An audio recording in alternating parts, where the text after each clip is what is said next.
guys, this in the second tutorial of the NumPy series, and in this video we'll learn about the multi-dimensional arrays. So in the previous video we saw how to crunch and how to handle the single dimensional arrays, and in this video we'll study about how to deal with the multi-dimensional arrays. So let's start with it, guys. So before converting any NumPy any list into arrays, first what we need is we have to declare a list. So as it is a multi-dimensional arrays, so we have to just declare many list. So we'll just name list 1. We'll say 1 2 3 4 and 5. Okay, you say list 2. List 2 is 6 7 8 9 and 10, and in the list 3 we'll say, we'll just reverse it like 2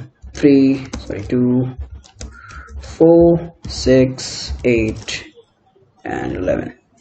So we have declared 3 lists, and now we'll convert this list into an array. So if you guys want to just make sure to check the data type, then you can just use the type and just what's the variable of the list, so you can just check the data type. So now we have to convert the list into arrays, so we'll use the .array command from the NumPy. So we'll say array1 is equals to, we're calling NumPy, and we are saying, hey NumPy, convert these lists.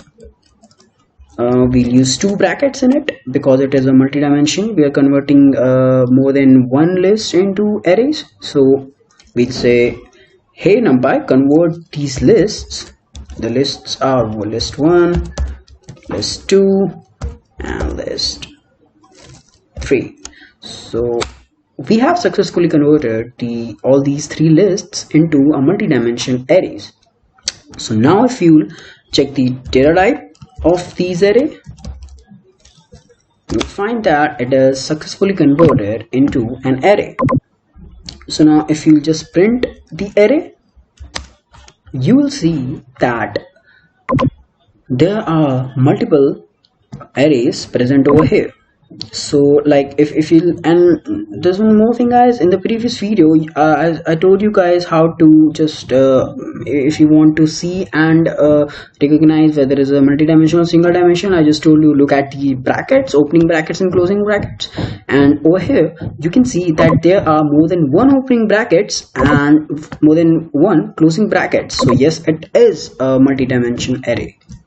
So now guys, if you there's one more function called shape, which I told you in the previous video. So if you just check the shape of this array, you'll find that there are 3 rows and 5 columns present in these lists, in these arrays, because in the previous I told you that if it's a single dimensional list array, so in the shape output you'll get the number of elements present over here, but here the case is another, the case is of multidimensionality, and that's why we got the number of rows and number of columns. So that's what array, if you shift tab, you'll see yes, it is a type tuple, and it says that there how many number of rows and how many number of columns are present in the list, in the array. So now guys, there's a very important function, inbuilt function in NumPy. It is called reshape function. So what is basically reshape function? From the name itself you can somewhere guess that reshape is basically it reshapes a array. So basically yes, that's what a reshape function does. So reshape function basically takes the array as input and it reshapes it into another array in the form which you like. So if I call the reshape,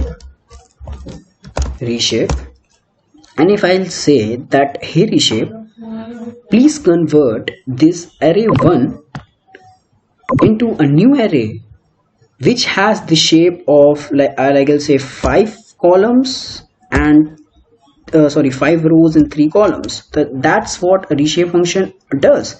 It basically, you have to just give it a shape, and this order is not necessary. So yeah, returns an array containing the same data with new shape. So that's what reshape function does.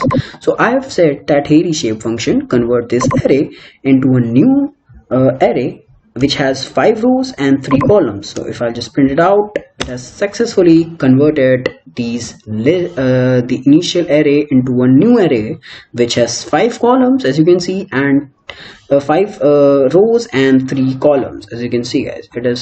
That's what reshape function does.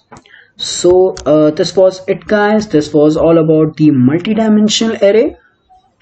In the next video I'll talk about indexing. What is indexing, and how you can retrieve data from the extract data from an array, and to like have some perform something known as feature engineering, which feature engineering something I won't cover in this tutorial, but that's why you extract data from an array.